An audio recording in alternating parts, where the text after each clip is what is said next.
Hello money talkers, welcome to my channel money talks with पायल।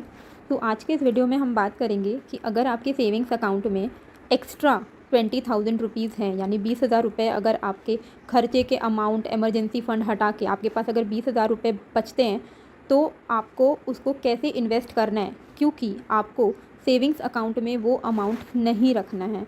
ठीक है, क्यों नहीं रखना है? क्योंकि सेविंग्स अकाउंट में आपको हार्डली 2 to 3% का गेन होता है पर एनम। ठीक है, अब लोगों को लगता है कि सेविंग्स अकाउंट में अमाउंट है हमारे तो ठीक है, कोई प्रॉब्लम नहीं है, एटलीस्ट 2 से 3% का इंटरेस्ट तो आ रहा है। पर आपको ये नहीं पता है कि सेविंग्स अकाउंट से ज़्यादा इन्फ्लेशन होता है हमारा।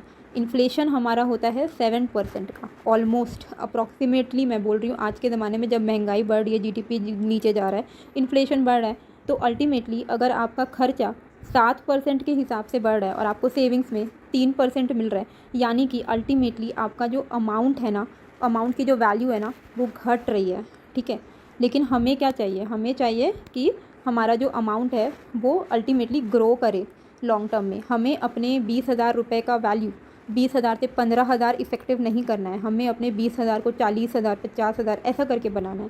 ठीक है, तो बेसिकली हमें अपना जो मनी है ना वो इस ग्राफ की तरह ग्रो करना है, ऐसा ऐसा ऐसा। ओके, तो अब सवाल आता है कि हमें कैसे करना है। तो मैं आपको 20,000 के अमाउंट का हिसाब से बताऊंगी, आप अपने हिसाब से आपके पास जितने भी एक्स्ट्रा अमाउंट है अब वैसे करके बाइफरकेट कर सकते हो। ये 20,000 मैंने इसलिए लिया है क्योंकि नॉर्मली एक मिडिल क्लास फैमिली के पास मतलब मिडिल से मतलब लोअर मिडिल क्लास भी अगर होंगे ना तो 20,000 रुपया ही एक्स्ट्रा बच पाता होगा उनके पास, है ना।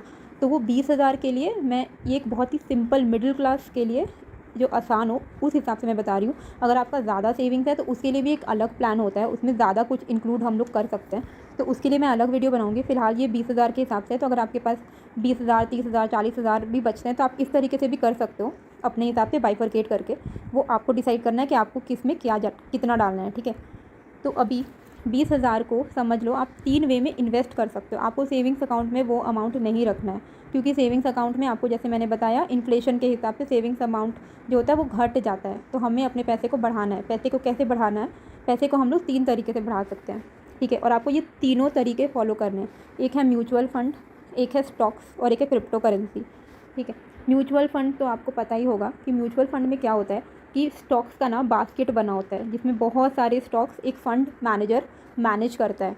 तो अगर आपको स्टॉक्स का ज्ञान नहीं भी है तो आप सिंपली म्यूचुअल फ़ंड में इन्वेस्ट कर सकते हो। तो आप एक तरीका है म्यूचुअल फ़ंड में इन्वेस्ट करना, 20,000 का कुछ अमाउंट। फिर आपको और कुछ अमाउंट डालना है स्टॉक्स में।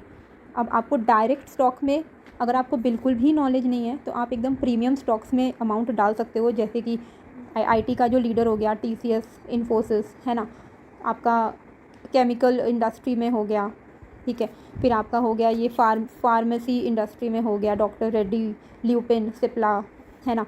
फुटवेयर में रिलैक्सो, FMCG में ITC हो गया, HUL हो गया। ऐसे जो स्टॉक लीडर है, जो चीज़ आप बचपन से देखते आ रहे हो, आपके आसपास में जो भी आपको ब्रांड दिखता है, जो फेमस ब्रांड है आप काफ़ी सालों से देख रहे हो, रिलायंस हो गया, है ना। इन सब स्टॉक्स में आप इन्वेस्ट कर सकते हो आराम से, क्योंकि लॉन्ग टर्म के लिए ये सब अच्छे कंपनीज़ हैं, आप इसमें इन्वेस्ट कर सकते हो। ये इन्वेस्टमेंट एडवाइस नहीं है, आप अपने हिसाब से कर सकते हो।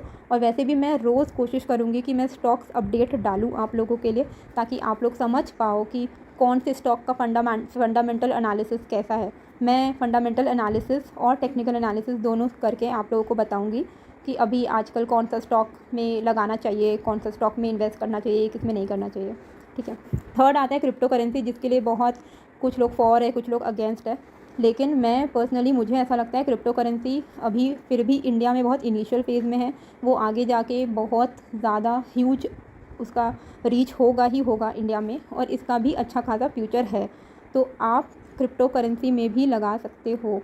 आपको बहुत छोटा पोर्शन, अगर आपको कंफर्टेबल नहीं हो तो एक सबसे स्मॉल पोर्शन ऑफ योर 20,000 आप इसमें लगा सकते हो। वो आपको मैं बता दूंगी कि किस तरीके से करना है। ठीक है, तो बेसिकली आपको म्यूचुअल फ़ंड में अगर आपके पास ये है 20,000 है तो आप म्यूचुअल फ़ंड में अपना आराम से 10K लगा दो, क्योंकि आपको बिल्कुल भी झमेला नहीं है इसमें। आपको कुछ नहीं देखना है, कुछ नहीं सोचना है, फ़ंड मैनेजर आपका स्टॉक मैनेज करेगा। म्यूचुअल फ़ंड कौन कौन से अच्छे हैं वो मैं हर साल, हर 6 मंथ्स में भी रिव्यू करके वीडियोस डालूंगी कि कौन कौन से म्यूचुअल फ़ंड अच्छे हैं। ठीक है, स्टॉक्स में आप अपना डाल सकते हो 7K, और जो सबसे कम अमाउंट बचता है 3K, वो आप क्रिप्टो करेंसी में लगा दो। इसको लगा के ना भूल जाओ। ठीक है, और महीने महीने में अगर आप 3,000 SIP की तरह डाल सकते हो तो बहुत ही अच्छी बात है। और इसको फिर लगा के भूल जाओ, इतना मत सोचो कि ये नीचे जा रहा है ऊपर जा रहा है। अल्टीमेटली लॉन्ग टर्म में crypto currency is the future, no doubt. ये मुझे ऐसा पर्सनली लगता है। अगर आप नहीं कंफर्टेबल हो क्रिप्टो करेंसी में तो आप एकदम एग्जैक्टली यहाँ पे आप इसको 12 और इसको 8 के रेशो में आप कर सकते हो इन्वेस्ट, अगर आपको स्टॉक्स का नॉलेज नहीं है तो, ठीक है। लेकिन म्यूचुअल फंड में तो करना ही चाहिए, नो डाउट। अगर आपको नॉलेज नहीं है और आपके पास टाइम भी, तो म्यूचुअल फंड बेस्ट तरीका होता है, ठीक है। अब मैं आपको यहाँ पे दिखाती हूँ कि सेविंग्स में ना हमें ऑलमोस्ट 2 to 3% के हिसाब से मिलता है।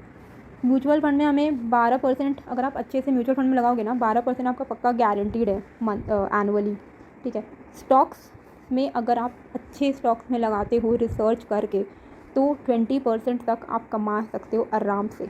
और क्रिप्टो क्योंकि बहुत ही वोलाटाइल है, बहुत ज़्यादा वोलाटाइल है, तो इसमें 50% तक का गेन हो सकता है। पर आपको ये भी ध्यान रखना है कि 50% का गेन हो सकता है तो ये 50% से नीचे भी जा सकता है, ठीक है ना। तो इसमें आप जो अमाउंट लगाओगे ना वो आप ऐसा अमाउंट लगाना जो आपको खुद में लगे कि आप उसको अगर आप खो भी दो ना तो आपको प्रॉब्लम नहीं हो, ऐसा सोच के लगाओ। पर खोएगा नहीं, डोंट वरी, ये मैं आपको बता सकती हूँ। म्यूचुअल फंड में आपका इमरजेंसी सेविंग्स अकाउंट में आपका इमरजेंसी फंड और डेली एक्सपेंसेस के अमाउंट ही होने चाहिए। सपोज़ आपकी सैलरी 50K है और आपका सारा एक्सपेंसेस इमरजेंसी ये सब लेके 30K खर्चा हो जाता है, तो 30K आप सेविंग्स में रखो, ठीक है। और बाकी का जो 20K है आप यहाँ पे इन्वेस्ट करोगे। म्यूचुअल फंड में, ब्लू चिप फंड में आप इन्वेस्ट करोगे और इंडेक्स फंड में इन्वेस्ट करोगे। ब्लू चिप मतलब जितने भी बेस्ट एकदम लार्ज कैप बेस्ट कंपनीज़ हैं उनका एक बास्केट होता है, ठीक है। और इंडेक्स फंड क्या होता है, वो एकदम स्टॉक मार्केट को ही फॉलो करता है, एग्जैक्टली सेम टू सेम। तो इंडेक्स फंड स्टॉक मार्केट को कॉपी करता है, तो स्टॉक मार्केट अगर पूरा ऊपर उठेगा तो इंडेक्स फंड भी ऊपर जाएगा, स्टॉक मार्केट नीचे जाएगा इंडेक्स फंड भी नीचे जाएगा। और प्लस इंडेक्स फंड में क्या होता है ना, एग्जिट फ़ी और जो नॉर्मल जो खर्चे होते हैं, एक्सपेंसेस होते हैं, वो सब थोड़े कम होते हैं, ठीक है, एकदम ना के बराबर होते हैं। तो इंडेक्स फंड थोड़ा सस्ता, आपको सस्ता फंड होता है, आप उसमें लगा सकते हो, थोड़ा सेफ़ होता है, वो सेफ़ कैटेगरी। स्टॉक्स में भी एक होता है हाई रिटर्न स्टॉक्स और एक होता है डिफेंसिव स्टॉक। जैसे ITC आजकल जो है ना वो एक डिफेंसिव स्टॉक की तरह काम करता है, क्योंकि ना वो ज़्यादा वोलाटाइल नहीं है, वो आपको एकदम डुबा नहीं देगा, ठीक है। लेकिन वो क्या थोड़ा कंसिस्टेंट रहता है, कंसिस्टेंट एज दिन अभी तो फ़िलहाल काफ़ी कंसिस्टेंट है। और दूसरी बात कि वो डिविडेंड आपको अच्छा खासा दे देता है, मतलब फिक्स्ड डिपॉजिट से तो ज़्यादा ही डिविडेंड देता है। तो डिफेंसिव स्टॉक भी अच्छा है। तो स्टॉक्स अगर आप अच्छे से लगाओगे ना 20% के हिसाब से कर सकते हो। क्रिप्टो में बिटकॉइन होता है और ऑल्ट कॉइन होता है, बेस्ट है। अगर आपको बिल्कुल ज्ञान नहीं है, कुछ भी नहीं पता है, बिटकॉइन में सिर्फ लगा दो बिना सोचे समझे और कुछ भी मत, और आगे देखो ऑल्ट कॉइन में ये वो कुछ नहीं, ठीक है, ऐसा लगा दो। बाकी इसके डिटेल्स में अगर आपको जानना है ना तो वो मैं आपको बता दूंगी कि कैसे किस फंड में लगाना है, एग्जैक्टली किस फंड में नहीं लगाना है, वो मैं आपको बता दूंगी। अगर आपको थोड़ा बहुत समझ में आ रहा है तो आप सिंपल इतना देखना, म्यूचुअल फंड, स्टॉक्स और क्रिप्टो, ये तीनों में आप अपने पैसे को लगा सकते हो, ठीक है।